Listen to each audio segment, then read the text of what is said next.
Hello दोस्तों, नमस्कार। मेरा नाम नागेश कुमार इनके मोटिवेशन में आपका हार्दिक स्वागत करता हूँ। दोस्तों, एक बहुत ही घना जंगल था जिसमें एक बहुत ही विशाल बरगद का पेड़ था, जिस पर एक चिड़िया घोंसला बना करके अपने बच्चों के साथ रहती थी। वह पेड़ एक ऐसे रास्ते पर स्थित था जो रास्ता जंगल से बाहर निकलने पर एक मार्केट में जा कर के मिलता, जिसमें बहुत से दूर दूर से व्यापारी आकर के उसमें व्यापार किया करते थे। और जिन व्यापारियों को थकान प्यास महसूस होती, उस वृक्ष के नीचे बैठ कर के आराम किया करते थे।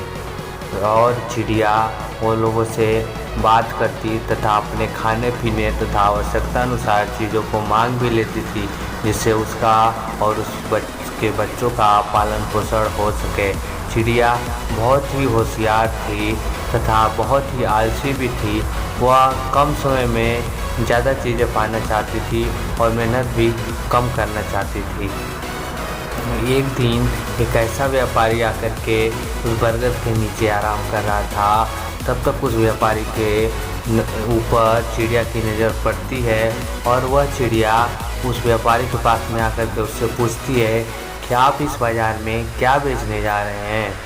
तो व्यापारी बोलता है, मैं इस बाज़ार में कीड़े बेचने जा रहा हूँ, जिसे मैं बेच करके मुकुट पंख लेकर जाऊंगा और मुकुट और माला बना करके आदिमानों को बेचता हूँ, जिससे जो पैसे मिलते हैं उससे मेरे परिवार का तथा मेरा पालन पोषण होता है। यह सुन करके चिड़िया सोची, मेरे पास तो पंख हैं और मुझे कीड़े की भी आवश्यकता है, क्यों ना इन्हें एक पंख दे करके कीड़े ले लिया जाए, जिससे हमें भोजन के लिए इधर उधर भटकना नहीं पड़ेगा और हमारे जगह पे ही हमको भोजन आराम से मिलता रहेगा। बहुत सोचने विचारने के बाद में चिड़िया उस व्यापारी के सामने एक प्रस्ताव रखती है कि क्यों ना आप हमको कीड़े दें और मैं आपको रोज़ाना एक पंख दिया करूँगी, जिससे मेरे को भी भोजन के लिए इधर उधर भागना नहीं पड़ेगा और आपको भी पंखों के लिए इधर उधर भटकना नहीं पड़ेगा। उस व्यापारी को यह प्रस्ताव बहुत ही अच्छा लगता है और उस व्यापारी और उस चिड़िया से वह प्रस्ताव हाँ बोल देता है। तो चिड़िया अपना एक पंख निकाल करके देती है और व्यापारी उस दिन उसको कीड़े दे करके वापस चला जाता है। यही क्रिया रोज़ चलने लगी। रोज़ सुबह में व्यापारी आता और चिड़िया को कीड़े देता और पंख लेकर के चला जाता। धीरे धीरे समय बीतता गया। अब चिड़िया के पास में पंख होने के कारण वह शारीरिक रूप से कमज़ोर हो गई थी और वह पहले की तरह उड़ नहीं पा रही थी। अब उसे उड़ने में बहुत ही कठिनाइयाँ होती थी। ऐसे समय और गुजरा और एक दिन ऐसा आया कि चिड़िया के पास में पंख ख़त्म हो गए थे और सुबह में जब व्यापारी आया कीड़े देने के लिए, तो चिड़िया जा कर के उस व्यापारी से कीड़े मांगती है कि आप मेरे को कीड़े दीजिए। तो व्यापारी बोलता है कि पहले आप मेरे को पंख दो, फिर मैं आपको कीड़े दूंगा। तो अब चिड़िया बेचारी क्या करे, चिड़िया के पास में पंख तो थे नहीं, वो तो दे तो सकती ही नहीं है। तो व्यापारी उसको कीड़े देने से मना कर देता है और फिर वापस अपने वो मार्केट में कीड़े बेचने के लिए चला जाता है। अब चिड़िया भोजन के लिए बेहाल हो गई थी, भूख से तड़फ रही थी, लेकिन उसमें इतना भी शक्ति नहीं रह गया था कि उड़कर जा कर के भोजन का प्रबंध करके अपने बच्चों का पालन पोषण करे। एक दिन ऐसा हुआ कि वह भोजन से भूखे से तड़प करके वहीं मर गई। दोस्तों, यही सेम किस्सा हमारे ज़िंदगी में भी लागू होता है। हम अपना समय, अपना सामर्थ्य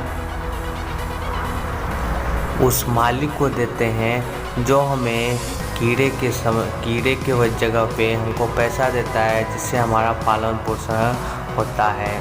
लेकिन जब हम बुढ़ापे अवस्था में आ जाते हैं, हमारी उम्र ख़त्म हो जाती है, तो क्या हम अगर जा कर के उस मालिक से पैसे मांगे कि हमको अपना पालन पोषण, बच्चों का पालन पोषण करने के लिए हमको पैसे दीजिए, तो क्या आपको लगता है कि आपका मालिक जो है आपको पैसे देगा? वो आपको तत्काल मना कर देगा, बोलेगा आप पहले 1 महीना काम करो, फिर जा कर के मैं आपको पैसे दूंगा। लेकिन उस समय हमारी हालत ऐसी नहीं रहती कि हम काम कर सकें और पैसे कमा सकें। अब हमारी हालत इतनी ख़राब हो जाती है कि हमें 1-1 रुपये के लिए मोहताज होना पड़ता है और दर-दर की ठोकरें खानी पड़ती हैं। इसलिए दोस्तों, कभी भी ज़िंदगी का कोई भी फैसला करें तो सोच समझ के करें। कुछ ऐसा अपना इनकम बनाएं कि आपको बुढ़ापे में भी आने में कोई परेशानी, पैसे की तंगी महसूस ना हो। आप अपने मन के हिसाब से काम करें, ना कि किसी के गुलामी का काम करें, क्योंकि गुलामी आपको तब तक अच्छी लगती है जब तक आपका बल सामर्थ्य काम कर रहा है। अगर जिस दिन आपका हाथ पांव काम करना बंद कर दिया, आपके पास में पैसा आना बंद हो जाएगा, तो आपका भी वही हाल होगा जो उस चिड़िया का हुआ। आप भी भूख से तड़प के, रोगों से ग्रस्त होकर के मर जाएंगे। दोस्तों, ये ज़िंदगी आपकी है, जीना आपको अपने तरीके से है। फैसला आपको लेना है कि आप अपनी ज़िंदगी को आगे बुढ़ापे में तथा आगे अपने बच्चों के लिए कैसा बनाना चाहते हैं। इसलिए जो भी करें पूरे जुनून, पूरी ताकत और तथा सोच विचार कर करें कि मेरा भी फ़ायदा हो, मेरे आने वाले बच्चों को भी फ़ायदा हो, जिससे हमारी पीढ़ियाँ हर वर्ष प्रतिदिन आगे बढ़ते रहें, जिससे हमारा देश विकसित हो सके। आशा करता हूँ आपको यह स्टोरी बहुत ही पसंद आई होगी। अगर आप इस चैनल पर नए हैं तो चैनल को सब्सक्राइब करना ना भूलें। ऐसे ही पावरफुल नोटिफिकेशन पाने के लिए चैनल को सब्सक्राइब तथा लाइक करें और कमेंट बॉक्स में बताएं कि यह स्टोरी आपको कैसी लगी। इसके बाद हम मिलते हैं अगले वीडियो में।